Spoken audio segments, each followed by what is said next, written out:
بسم اللہ الرحمن الرحیم وبہ نستعین انہ خیر ناصر ومعین وصلی اللہ علی محمد وآلہ الطاہرین۔ کتاب الحج وفیہ ابواب۔ الحمدللہ ہماری گفتگو تبصرۃ المتعلمین میں انشاءاللہ آج سے کتاب الحج کے بیان میں ہوگی۔ مصنف علیہ الرحمہ کتاب الحج کے اندر 10 ابواب کو ذکر کرتے ہیں۔ باب اول اقسام حج کے بیان میں ہے۔ حج کی 4 قسمیں ہیں کہ انشاءاللہ جو ہمارا طریقہ کار ہے کہ ہم آہستہ آہستہ عبارات کو پڑھتے جاتے ہیں اور وہیں پر جو توضیحات ہیں عرض کرتے ہیں۔ اولین قسم حجۃ الاسلام ہے۔ دوسری قسم وہ حج جو نظر و عہد و قسم کی وجہ سے واجب ہوتا ہے۔ تیسری قسم حج استیجاری ہے۔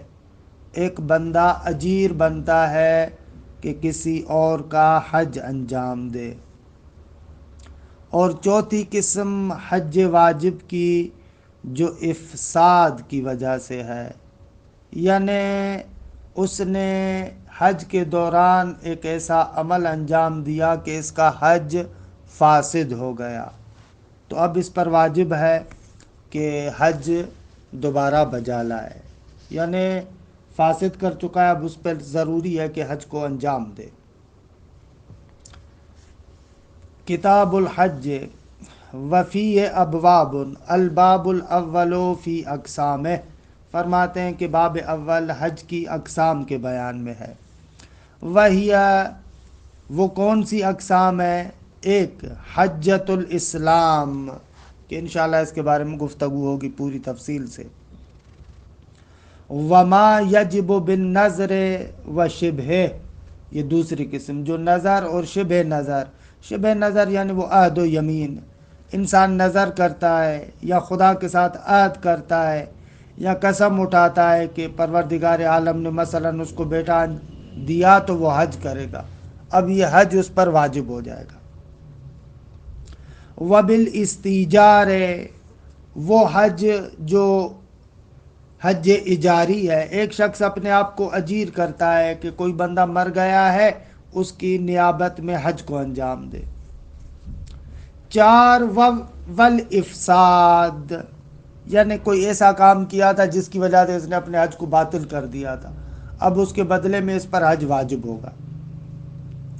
فحجۃ الاسلام واجبۃ باصل شرع مرۃ واحدۃ۔ آتے حجۃ الاسلام کے بارے میں، کہتے ہیں حجۃ الاسلام تمام عمر میں ایک مرتبہ واجب ہوتا ہے۔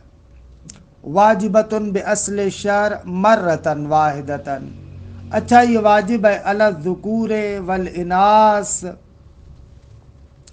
اور اسی طریقے سے والخناثا یا والخناثی، ایسے بھی ہے، جو خنثی ہے اس پر بھی حج واجب ہے۔ یہ خناثی خنثی کی جمع، یعنی خنثی سے مراد جس کے بدن میں ذکر اور فرج نساء دونوں ہوں۔ بشروط، حجۃ الاسلام ایک مرتبہ انسان پر واجب ہے لیکن چند شرائط ہیں اس کے لیے، 6 شرائط ہیں۔ بشروط 6: البلوغ وکمال العقل والحریہ، آغا بندہ بالغ ہو، عاقل ہو اور آزاد ہو، والزاد، خوب زاد راہ بھی اس کے پاس ہو، اکل و شرب وغیرہ، والراحلہ، سواری وغیرہ بھی ہو، و امکان سیر، اور آنے جانے کی اس کے اندر طاقت بھی ہو، مثلا حکومت نے منع نہ کیا ہو، بس یہ شرائط ہیں۔ فلو حج الصبی لم یجزئہ الا اذا ادرک احد الموقفین بالغان وکذا العبد۔ فرماتے ہیں کہ اگر ایک بچہ ہے وہ حج پر گیا، اس نے بچپنے میں حج انجام دیا بلوغ سے پہلے، تو کہتے ہیں کہ یہ حج اس کا کفایت نہیں کرتا۔ اب جب بعد میں بالغ ہو گیا، جو حجت الاسلام اس پر عمر میں ایک مرتبہ واجب تھا، وہ بچپنے والا حج اس کے لیے کافی نہیں ہوگا، بلکہ اس کو دوبارہ حج کرنا پڑے گا۔ مگر ایک صورت ہے، بچہ تھا، خوب بچپنے میں اس نے حج کا آغاز کیا، لیکن جیسے ہی عمر کے اس مرحلے میں جیسے ہی حج پر گیا، حج کے کچھ اعمال کو انجام دیا، عرفات اور مشعر کو اس نے درک کر لیا بلوغ کے عالم میں، یعنی جیسے ہی عرفات میں پہنچا بالغ ہو گیا، لہذا عرفات کو اس نے درک کر لیا، یا مشعر کے انشاءاللہ احکامات ان کے آئیں گے تفصیل کے ساتھ، وہاں پر پہنچتا ہے، بالغ ہو جاتا ہے، تو فرماتے ہیں کہ پھر اس کا حج کافی ہو جائے گا۔ عبد میں بھی اسی طریقے سے کہ اگر عبد ہے، اپنے بندے ہونے کے زمانے میں، عبد ہونے کے زمانے میں اس نے حج کیا ہے، بعد میں آزاد ہو جاتا ہے، تو عبد والا حج دیگه کفایت نہیں کرتا، آزادی والے زمانے میں اس نے حج کرنا ہے۔ مگر یہ کہ عہد موقفین، عرفہ اور مشعر میں سے کوئی ایک موقف کو درک کر لے تو پھر حج درست ہوگا، پھر ضروری نہیں ہے کہ دوبارہ حج کرے۔ فلو حج الصبی، اگر بچہ حج کرے، لم یجزئہ، اس کا مجزی نہیں ہوگا، کافی نہیں ہوگا، بلوغ کے بعد دوبارہ حج کرنا پڑے گا۔ الا اذا ادرک احد الموقفین بالغان، مگر یہ کہ بلوغ کے حالت میں دو موقفوں میں سے کسی ایک موقف کو درک کر لے۔ دو موقف کون سے؟ عرفہ اور مشعر دیگے۔ وَكَذَا الْعَبْدُ، اور اسی طریقے سے بچے کی طرح عبد اور غلام بھی ہے، تمام شد۔ وَيَصِحُّ الْإِحْرَامُ بِالصَّبِيِّ غَيْرِ الْمُمَيَّزِ وَالْمَجْنُونِ۔ فرماتے ہیں کہ ایسا بچہ جو بالکل بچہ ہے، ابھی ممیز نہیں ہوا، حتیٰ مرد اور خاتون کی تمیز کا بھی اسے پتہ نہیں ہے، یا مثلا مجنون ہے، جنون کے عالم میں، فرماتے ہیں کہ ان لوگوں کو محرم کرنا بھی جائز ہے۔ ان کا ولی ان کو احرام پہنائے گا، کہ انشاءاللہ ذکر کریں گے کہ احرام کے اندر دو کپڑے ہوتے ہیں، اور ان دونوں کے بدلے میں نیت کرے گا، مثلا کہے گا اللہم انی احرمت ھذا الصبی، یا اللہم انی احرمت ھذا المجنون بعمرۃ التمتع یا بحج التمتع، یا جو بھی کروانا چاہ رہا ہے، قربتاً الی اللہ یا قربتاً الیک۔ خوب اس کے بعد جو ان کا ولی ہے ان کو تلبیہ کی تلقین کرے گا، یعنی کوشش کرے گا بچے کو آمادہ کرے، اس مجنون کو آمادہ کرے کہ وہ تلبیہ کہیں، درست ہے، اور اسی طریقے سے خود بھی ان کے نیابت میں تلبیہ کرے گا، اور ولی پر ضروری ہے کہ اس بچے کو اور مجنون کو طروق احرام سے روکے، اور اسی طریقے سے وہ جو ولی ہے وہ افعال حج جو ہے وہ ان کے بارے میں ان کو کہے گا یہ کرو یہ کرو، اگر وہ نہیں کر سکتے تو ان کی نیابت میں خود انجام دے گا۔ اور دونوں کو، یعنی چاہے بچہ ہو یا مجنون ہو، ان دونوں کو ولی طواف کروائے گا، اور ولی نیت بھی کرے گا، اور اسی طریقے سے ولی ان دونوں کو صفا اور مروہ کے درمیان سعی بھی کروائے گا، دونوں کو عرفات، مشعر، منا وہاں پر بٹھائے گا، اور اسی طریقے سے رمی جمرات ثلاث، درست ہے، وہ بھی کروائے گا، درست ہے، اعلیٰ جس حد تک وہ کر سکتے ٹھیک ہے، وگرنہ ولی ان کے بدلے میں کرے گا، اور ان تمام جگہوں پر ولی ان کے بدلے میں نیت بھی کرے گا۔ خوب اسی طریقے سے بچہ اور وہ جو مجنون ہے نماز طواف کے بارے میں ان کو کہے گا اور خود بھی پڑھے گا. ہاں کذا تمام اعمال جتنے بھی ہیں ان تمام اعمال میں ولی بچے کی نیابت بھی کرے گا اور ان کو جتنا کروا سکتا ہے اس پر کروائے گا کہ تم کرو. پس وَيَصِحُّ الْإِحْرَامُ بِالصَّبِيِّ غَيْرِ الْمُمَيِّزِ وَالْمَجْنُونِ. آغا وہ بچہ کہ جو ممیز نہیں ہے اس کو بھی احرام کروایا جا سکتا ہے، جو مجنون ہے اس کو بھی احرام کروایا جا سکتا ہے، اور ولی ان کی جانب سے کیا ہے جیسے کہ مفصل عرض کیا کہ ان کو ان اعمال پر ابھارے گا بھی صحیح اور ان کی نیابت میں خود بھی کرے گا. وَمِنَ الْعَبْدِ بِإِذْنِ الْمَوْلَى. فرماتے اسی طریقے سے اگر بندہ ہے عبد ہے تو مولا کے اذن سے وہ بھی احرام کر سکتا ہے، مشکل نہ دارے. وَلَوْ تَسْكَأَ الْفَقِيرُ لَمْ يُجْزِئْهُ بَعْدَ الْاِسْتِطَاعَةِ. اگر ایک فقیر بندہ ہے اس نے آپ کو بڑی مشقت میں ڈالا، بہت ہی مشکلات کے ساتھ سختیوں کے ساتھ، بالآخر کچھ اتنے پیسے وغیرہ حاصل کر لیے تاکہ وہ حج پر جائے، اپنا گھر بیچ دیا یا قرضہ لیا، خوب اس طریقے سے کر کے بالآخر بیچارے نے حج کیا. وَلَوْ تَسْكَأَ الْفَقِيرُ. اگر فقیر اپنے آپ کو مشقت میں ڈال کر حج کر کے آتا ہے تو لم یجزئہ بعد الاستطاعہ. جب بعد میں وہ مستطیع ہو گیا، خدا نے اس پر لطف کیا اور اس کے پاس وسائل آ گئے، تو اب نہیں کہا جا سکتا کہ اس مشقت کے عالم میں جو اس نے حج کیا تھا وہ اس کا کافی ہو گیا نا، اب دوبارہ اس کو وہ جو ابتدائے وہ جو اصل شہر کے اعتبار سے ایک حج اس پر واجب تھا وہ دوبارہ اس کو کرنا پڑے گا. یعنی کہنے کا مقصد یہ نہیں ہے کہ وہ حج اس کا قبول نہیں ہوا، وہ قبول ہوا، لیکن استطاعت کے بعد جو ایک حج اس پر ہے وہ ابھی تک اس پر باقی ہے، وہ اس نے کرنا ہے.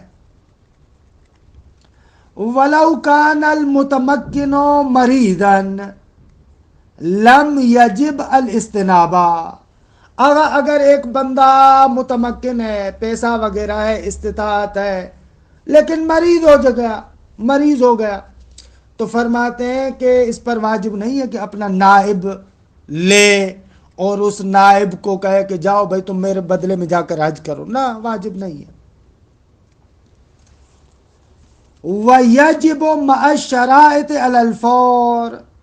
اگر وہ 6 کے 6 شرائط مکمل ہو گئے تو حج اس پر واجب فوری ہے، یعنی اسی سال کے اندر یہ کوشش کرے کہ حج پر جائے.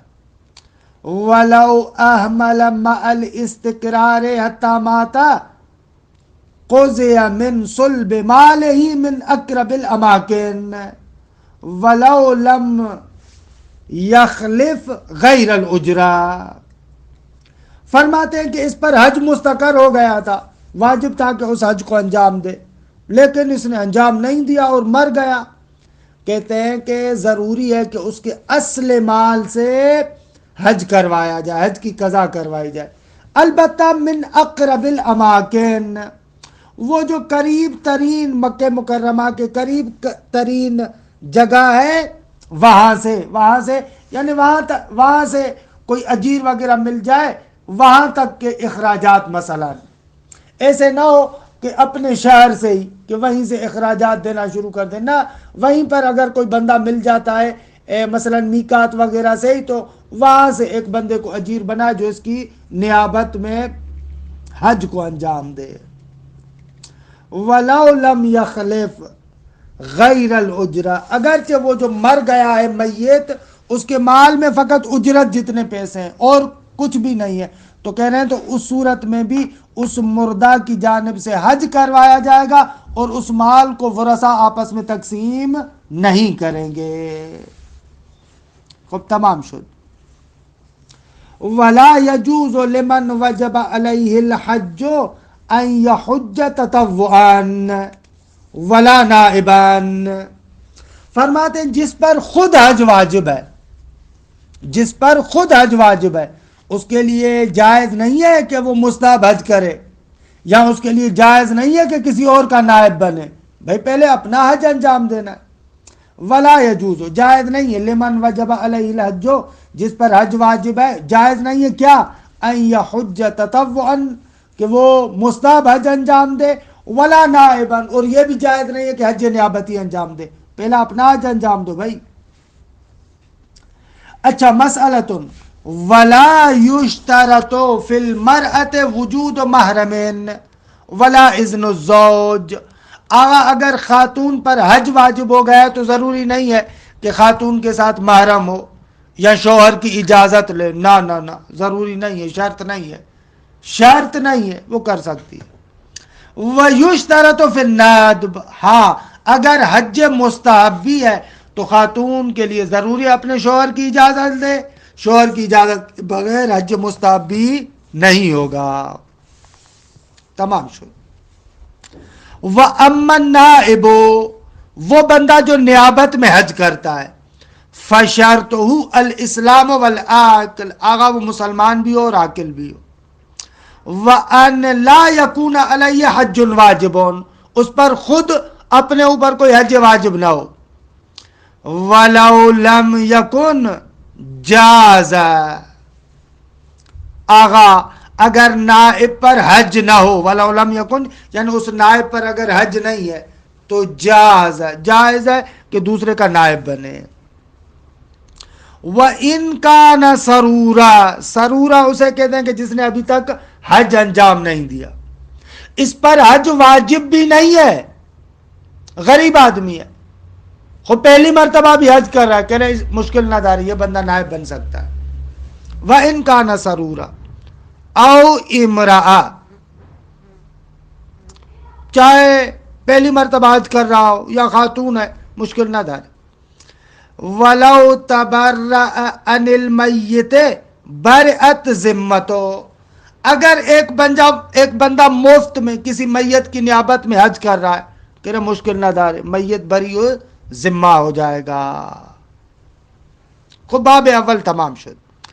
الباب الثانی فی انواعہ، فرماتے ہیں کہ باب دوم انواع حج کے بارے میں، کہتے ہیں کہ حج کی 3 قسمیں، حج تمتع، حج قران اور حج افراد۔ اچھا، حج تمتع کا طریقہ کار کیا ہے؟ دیکھیں، حج تمتع کا طریقہ کار یہ ہے کہ اس حج میں انسان عمرے سے حج کی طرف جاتا ہے، یعنی پہلی مرتبہ جو میقات سے احرام باندھتا ہے وہ عمرے کا احرام باندھے گا، خوب اس احرام کے بعد طواف بالبیت کرے گا، وہ جو 7 چکر لگانے بیت اللہ کے وہ طواف کرے گا، حالت 2 رکعتیں مقام ابراہیم کے پاس پڑے گا، صفا و مروہ کے درمیان 7 مرتبہ سعی کرے گا، اور اس کے بعد تقصیر کرے گا کہ اعلیٰ بال جو اپنے ہیں وہ چھوٹے کروائے گا۔ خوب ان 5 اعمال کو کہا جاتا ہے عمرہ تمتع۔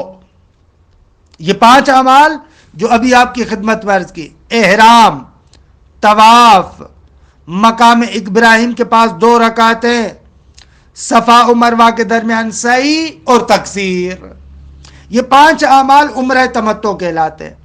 خوب جیسے یہ 5 اعمال انجام دے گا تو یہ بندہ کیا ہے، اب احرام سے خارج ہوگا۔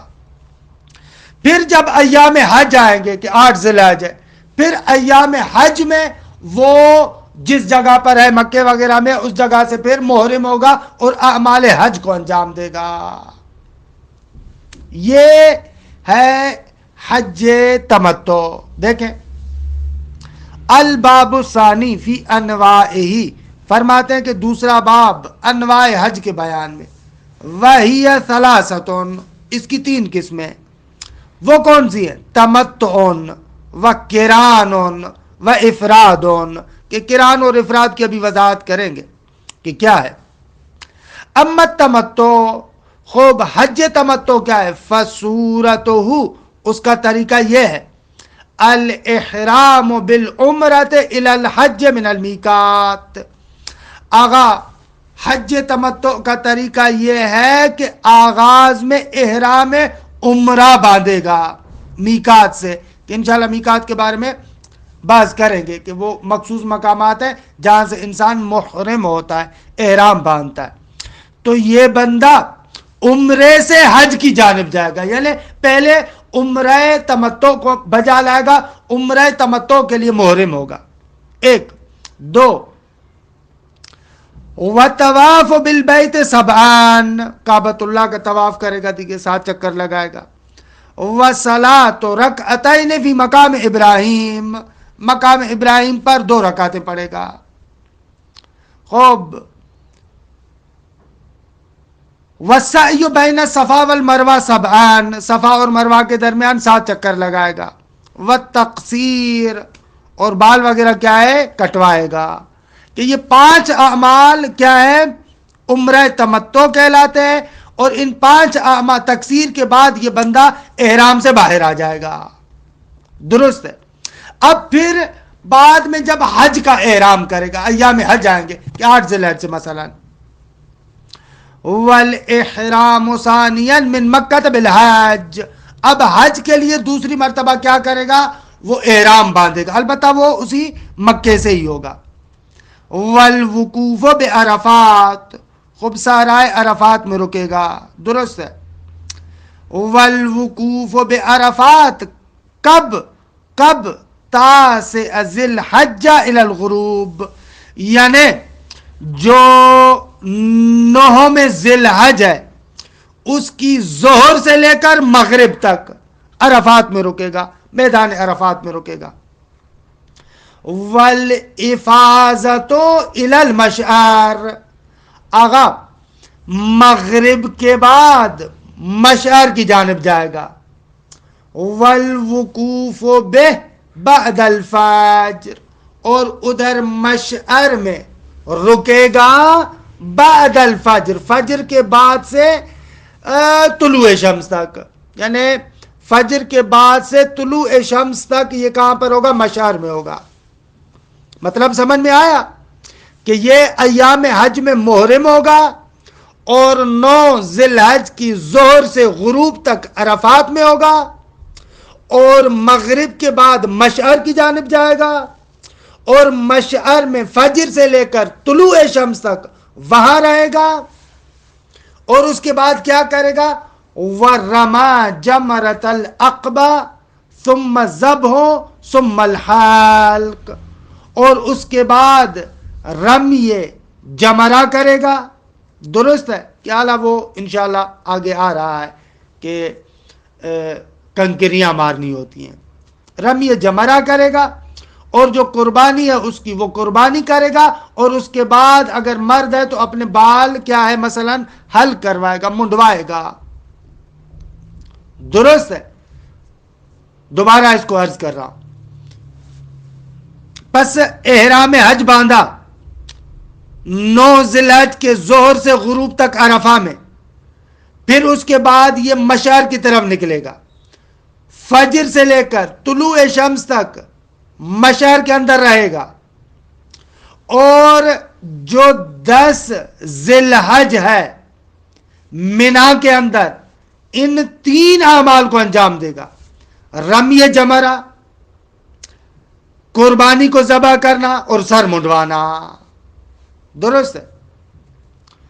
وَرَمَلْ جَمَرَةَ الْعَقَبَةِ، جمرہ عقبہ کہ انشاءاللہ اس کی وضاحت آئے گی، تھوڑا سا آگے عرض کریں گے.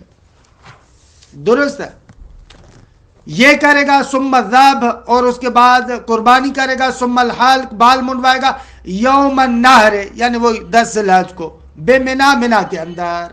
یعنی ان تینوں اعمال کو ضروری ہے کہ منا کے اندر انجام دے، رمی جمرہ، قربانی اور بال منڈوانا.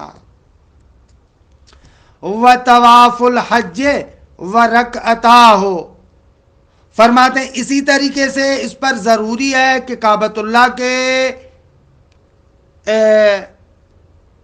کا طواف کرے، دیکھیں طواف افاضہ کہتے ہیں اس کو، اور طواف کے بعد مقام ابراہیم کے پیچھے 2 رکعت نماز پڑھے.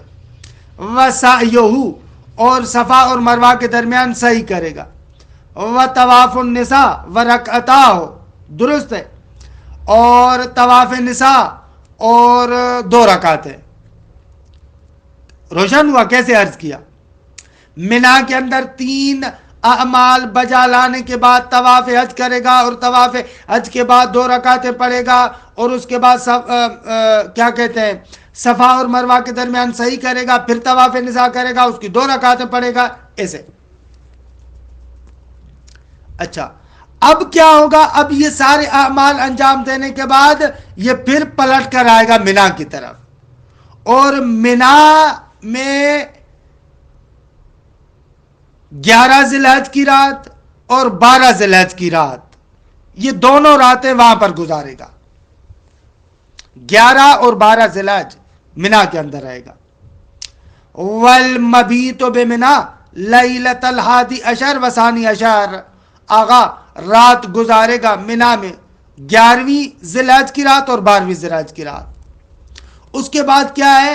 وَرَمَى الْجِمَارَ الثَّلَاث فِي الْيَوْمَيْن، 11 اور 12 میں وہ جو 3 جمرہ ہیں، 3 مرتبہ جو کنکریاں پھینکنی ہیں، خوب دیکھے، وہ انجام دینی ہے. یہ 11 اور 12. ثم ان قام الثالث عشر، درست ہے آقا؟ اگر 13 کی رات بھی منا میں رکتا ہے تو پھر جمرہ سلاس، جو 11 کو بھی جمرہ سلاس کی تھی، 3 مرتبہ کنکریاں پھینکی تھی، 12 کو بھی 3 مرتبہ کنکریاں پھینکی تھی، اور اگر 13 کو بھی منا کے اندر رکتا ہے تو پھر وہاں پر تیسری رات بھی، یعنی تیسرے دن بھی وہاں پر یہ جمرہ سلاس کو انجام دینا ہے. لیکن اگر 12 کے دن وہ منا سے نکل گیا تو اس پر 13 ذی الحج والی جو جمرہ سلاس ہیں دیکھیں وہ ضروری نہیں ہے. پتہ روشن ہوا کیا عرض کرنا چاہ رہا ہوں؟ بابا اگر 11 اور 12 تک ہے تو دونوں، یعنی 11 اور 12 کو رمی جمرہ سلاس کرے گا، خوب اگر نکل گیا تو تموم شد. اگر 13 کو بھی رکتا ہے تو 13 کو بھی کرنا پڑے گا، یہ کہنا چاہتے ہیں. ثم ان قام الثالث عشر، 13 کو بھی رکتا ہے تو رما، وہاں پر کیا ہے؟ رمی جمرات کرے گا. فرماتے ہیں کہ وَهَذَا فَرْضُ مَنْ نَأَى عَنْ مَكَّةَ ب12 مَحِلًا فَمَا زَادَ مِنْ كُلِّ جَانِبٍ. آغا یہ جو حج کی ہم نے آپ کو ترتیب بیان کی، یہ واجب ہے اس بندے پر جو مکے سے 12 میل دور ہے، 12 میل سے زیادہ دور ہے ہر طرفوں سے، کہ تقریباً یہ 24 کلومیٹر بنتے ہیں اور 4 فرسخ، یعنی مکے سے 4 فرسخ دور ہے. تو اس کے لیے یہ ترتیب تھی حج کی.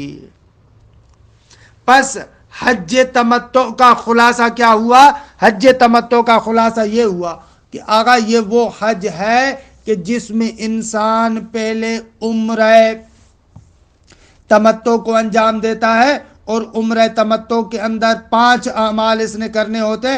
احرام عمرہ ہے، اور اس کے بعد آقا جان طواف ہے، 2 رکعتیں نماز مقام ابراہیم کے پاس، صفا و مروہ کے درمیان صحیح ہے، اور تقصیر ہے، بالوں کو ہلکا کروانا ہے. ٹھیک ہے، اس کے بعد انسان احرام سے خارج ہو جاتا ہے. پھر جیسے ہی ایام حج شروع ہو جاتے ہیں تو اسی مکے سے محرم ہوگا، اور یہ بندہ 9 ذی الحج کے ظہر سے لے کر غروب تک عرفات میں رہے گا. پھر جیسے ہی مغرب ہو گئی تو پھر مشعر کی طرف جائے گا، پھر وہاں پر مشعر میں فجر سے لے کر جو ہے وہ کیا طلوع آفتاب تک رہے گا، اور اس کے بعد منا کے اندر 3 اعمال کو انجام دینا ہے، یعنی جمرہ عقبہ، قربانی اور حلق راس. اس کے بعد طواف افاضہ اور اس کی 2 رکعتیں اور صحیح ہے، طواف نساء اور 2 رکعتیں، اور اس کے بعد یہ پھر منا کی طرف پلٹ کر آئے گا. 11 اور 12 کی رات وہاں پر رہے گا، اور 11 اور 12 میں دیگے ان دونوں دنوں میں جو ہے کیا ہے جمرہ سلاس کو انجام دے گا. اور اگر 13 تاریخ یعنی 13 ذی الحج کو بھی وہاں پر رہتا ہے تو پھر 13 کو بھی اس نے کیا ہے جمرہ ثلاث کو انجام دینا ہے۔ خوب یہ تقریباً حج تمتع کا طریقہ، یعنی اس بندے کے لیے جو 4 فرسخ کے فاصلے پر ہے، یعنی مکے سے 4 فرسخ سے زیادہ دور ہے، اس کے لیے ایسے ہے۔ پس یہ ہو گیا حج تمتع۔ والمفردو، اگر جو بندہ کیا کرتا ہے حج افراد کو انجام دیتا ہے، وہ کیا کرے گا؟ یقدم الحج ثم یعتمر عمرۃ مفردۃ بعد الاحلال۔ حج مفردہ میں یا حج افراد کے اندر انسان پہلے حج کرتا ہے اور اس کے بعد عمرہ مفردہ انجام دیتا ہے، درست ہے؟ یہ حج مفرد کے اندر ایسے ہوتا ہے۔ حج افراد کے اندر انسان پہلے حج کرتا ہے اور اس کے بعد عمرہ مفردہ کو انجام دے گا۔ کہ بہرحال اس کا بھی اپنی جگہ پر کہتے ہیں کہ طریقہ ہے کہ انشاءاللہ ابھی ہم آپ کو عرض بھی کرتے ہیں کہ یہ بندہ جیسے ہی محرم ہوگا پھر احرام سے خارج نہیں ہوگا یہاں تک کہ اپنے حج کو انجام دے، اور حج کو انجام دینے کے بعد جب یہ بندہ محل ہو جائے گا تو پھر انسان کیا کرے گا؟ عمرہ مفردہ کو انجام دے گا۔ کہ بہرحال بہتر یہ ہے کہ جو دور سے آتے ہیں ان لوگوں کے لیے بہتر یہ ہے کہ وہ حج تمتع کو انجام دیں، درست ہے؟ فرماتے ہیں والمفردو، جو حج افراد کرنا چاہتا ہے، یقدم الحج، حج کو مقدم کرے گا، ثم یعتمر عمرۃ مفردۃ بعد الاحلال، محل ہونے کے بعد، احرام سے نکلنے کے بعد پھر دوبارہ کیا کرے گا؟ عمرہ مفردہ کو انجام دے گا۔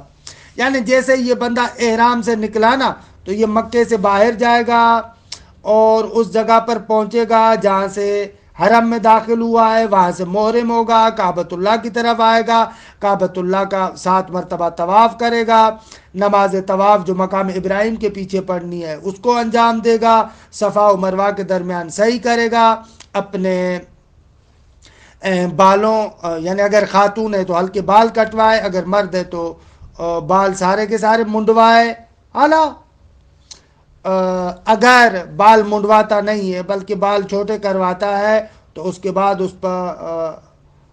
اس پر ضروری ہے کہ مثلا طواف نساء کو بھی انجام دے، طواف نساء کے بعد دیگے صلاۃ طواف جو مقام ابراہیم کے پیچھے ہے۔ اس طریقے سے یہ عمرہ حج افراد ہوگا۔ روشن ہوا مطلب؟ پس خلاصہ کلام حج تمتع میں عمرہ پہلے اور حج بعد میں، اور حج افراد میں پہلے حج بعد میں عمرہ۔ والقارن، فرماتے ہیں کہ جو حج کران ہے، حج کران کرنے والا، وہ بھی کذالک، وہ بھی مفرد کی طرح، یعنی حج افراد کو انجام دینے والے کی طرح، وہ بھی حج کو عمرے پر کیا کرے گا؟ مقدم کرے گا۔ وہ پہلے حج انجام دے گا اور اس کے بعد عمرہ مفردہ انجام دے گا اعمال حج کے بعد۔ فرق فقط حج افراد اور قران میں یہ ہے کہ مفرد اور قارن میں تفاوت یہ ہے کہ وہ بندہ جو حج قران کرتا ہے وہ جو مثلا قربانی ہے، اس قربانی کو احرام جیسے ہی اس نے باندھا ہے تو بہرحال احرام باندھتے ہی اپنے ساتھ اس قربانی کو بھی لے کر جائے گا، یہاں تک کہ اس کو ذبح کرے گا، یا اگر اونٹ وغیرہ ہے تو اس کو نہر کرے گا منا میں۔ بس یہ تفاوت ہے، وإلا اس کے علاوہ کوئی خاص تفاوت نہیں ہے۔ والقارنو کذالک، اگر قارن یعنی حج قران کرنے والا وہ بھی حج افراد کرنے والے کی طرح، یعنی پہلے حج کرے گا بعد میں عمرہ مفردہ انجام دے گا، لیکنہ یسوق الہدی عند احرام، خب جب محرم ہوا تو اپنے ساتھ اس قربانی کو بھی لے کر جائے گا، خب تمام شدہ گا۔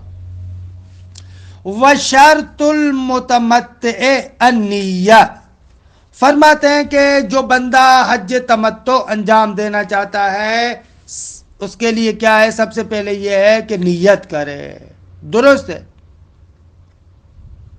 وَوُقُوعُهُ فِي أَشْهُرِ الْحَجِّ، اور جو حج تمتع انجام دیتا ہے خوب ایک شرط کیا ہوئی کہ نیت کرے، دو کہ وہ حج تمتع کیا ہے اشہر حج کے اندر انجام پائے۔ اشہر حج کے مہینے کون سے؟ شوال، ذی القعدہ اور 9 ذی الحج، یعنی 9 ذی الحج سے شروع ہوتا ہے دیگے۔ وشروط المتمتع النیت ووقوعہ یعنی اس حج تمتع کا واقع ہونا۔ خوب حج تمتع کا واقع ہونا یعنی اس کا ابتدائی جو جز ہے کہ آغاز والا جز اس کا وہی دیگے عمرہ تمتع ہوتا ہے، وہ عمرہ تمتع بھی جو انجام دے گا وہ جو آغاز حج کا کر رہا ہے دیگے اشہر حج میں ہوگا۔ وہ کون سے؟ وہی شوال و ذی القعدہ و 9 من ذی الحجہ، 9 میں ذی الحجہ سے۔ وَإِتْيَانُ الْحَجِّ وَالْعُمْرَةِ فِي عَامٍ وَاحِدٍ، حج تمتع والے کے لیے بھی ضروری ہے کہ حج و عمرہ ایک ہی مہینے ایک ہی سال میں ہو۔ ایسے نہ ہو کہ عمرہ تمتع ایک سال میں بجا لائے اور حج تمتع دوسرے سال میں، نہ ان نمی شدی ہے۔ وَإِنشَاءُ إِحْرَامِ الْحَجِّ مِن مکہ، اور آغا جان جو احرام حج تمتع ہے وہ مکے سے ہوگا، عمرہ تمتع وہی میقات سے ہوگا، لیکن حج تمتع کا احرام مکے سے ہوگا۔ بس یہ شرائط ہو گئے کس میں؟ حج تمتع میں۔ وشرط الباقیین یعنی حج افراد اور حج قران کے شرائط کیا ہے؟ النیت، یہاں پر بھی نیت ہے۔ ووقوعہ فی اشہر الحج، یہ بھی مشترک ہے کہ یہ دونوں حج بھی کیا ہے؟ اشہر حج، حج کے مہینے میں بجا لائے جائے۔ وعقد الاحرام من میقات، یعنی وہ جو احرام حج ہے اس کو میقات سے پہنا جائے۔ او من منزل ہی ان کان دون المیقات، یا اپنے گھر سے محرم ہو اگر اس کا گھر میقات کی نسبت مکے سے زیادہ قریب ہو۔ میقات دور ہے اور اس کا گھر مکے کی نسبت سے زیادہ قریب ہے تو اپنے گھر سے کیا ہوگا؟ محرم ہوگا۔ وَيَجُوزُ لَهُمَا الطَّوَافُ قَبْلَ الْمُضِيِّ إِلَىٰ عَرَفَاتٍ، فرماتے ہیں کہ یہ جو مفرد اور قارن ہے یعنی حج افراد اور حج قران بجا لانے والا، فرماتے ہیں کہ ان دونوں کے لیے جائز ہے کہ وہ جو طواف حج ہے کہ جو 10 تاریخ کو واجب ہو رہا تھا اعمال منی کے بعد، ان لوگوں کے لیے جائز ہے کہ اس طواف حج کو عرفات سے پہلے انجام دے، جو حج افراد اور حج قران کرنا چاہتا ہے، مشکل نہ دارے۔ لیکنہما یجددان التلبیۃ عند کل طواف استحبابان، فرماتے ہیں لیکن جو حج قران اور حج تمتع انجام دیتا ہے، فرماتے ہیں کہ بہرحال ان لوگوں کے لیے یہ ہے کہ تلبیہ کی، کہ تلبیہ بھی ہم انشاءاللہ آپ کو بتائیں گے کہ وہ ایک ذکر ہے، اس تلبیہ کی تجدید کریں ہر طواف کے وقت۔ جب بھی طواف کرتے ہیں تو اس وقت یہ تلبیہ کہنا ان کے لیے مستحب ہے۔ لیکنہما یجددان التلبیۃ عند کل طواف استحبابا، واجب نہیں ہے تجدید تلبیہ لیکن بہرحال مستحب ہے۔ اچھا پس یہ ہو گیا ایک لحاظ سے حج تمتع، حج قران اور حج افراد کے درمیان تفاوت۔ اب آ جائیں ذرا اور ایک نقطے کی جانب بھی آپ کو اشارہ کریں۔ وَيَجِبُ عَلَى الْمُتَمَتِّعِ الْهَدْيُ وَلَا يَجِبُ عَلَى الْبَاقِيَيْنِ، آغا قربانی حج تمتع کرنے والے پر واجب ہے، لیکن جو حج افراد اور حج قران کرتا ہے ان پر واجب نہیں ہے، لیکن اس فرق کے ساتھ کہ جو حج افراد کرتا ہے اس پر تو اصلاً قربانی ہے ہی نہیں، لیکن وہ جو قارن تھا حج قران کرنے والا تھا وہ آغاز میں ہی ابتدا میں ہی وہ جو قربانی ہے اپنے ساتھ لے کر جائے گا، اس کے لیے اب ضروری نہیں ہے کہ عید کے دن اب دوبارہ بیٹھ کر قربانی کرے، نہ، یہ بھی ایک تفاوت ہے ان میں۔ خب پس تمام شد. یہ جو حج تمتع، قران اور افراد کیا ہے، ان کا طریقہ کیا ہے، اعمال کیا ہے، وہ اجمالی طریقے سے آپ کی خدمت میں عرض ہوئے.